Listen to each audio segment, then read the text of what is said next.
সোমবার নিউ ইয়র্কে অবস্থিত বাংলাদেশ কনসুলেট অফিস হয়ে উঠেছিল রণক্ষেত্র। অন্তর্বর্তী সরকারের তথ্য ও সম্প্রচার উপদেষ্টা মাহফুজ আলম কনসুলেটের ভেতরে আছেন এমন খবর ছড়িয়ে পড়লে সেখানে বিক্ষোভ শুরু করে যুক্তরাষ্ট্র আওয়ামী লীগের নেতাকর্মীরা। এ সময় কনসুলেট অফিসে হামলা ও ভাঙচুর চালায় তারা।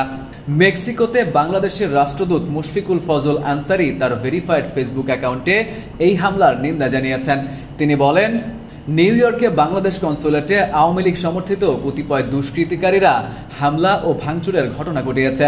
অবিলম্বে এদের বিরুদ্ধে আইনানুগ ব্যবস্থা গ্রহণ করা জরুরি। মুশফিকুল ফজল আনসারী আরও বলেন, বিদেশে অবস্থিত সকল মিশন ও দূতাবাস কর্মীদের নিরাপত্তা নিশ্চিত করা স্বাগতিক দেশের দায়িত্ব। তিনি এই ঘটনাকে পতিত স্বৈরশাসকের সমর্থকদের ন্যাক্কারজনক হামলা বলে অভিহিত করেছেন। যদিও সামাজিক যোগাযোগ মাধ্যমে প্রকাশিত ভিডিওতে বিক্ষোভ দেখা গেলেও সেখানে উপদেষ্টা মাহফুজকে পাওয়া যায়নি।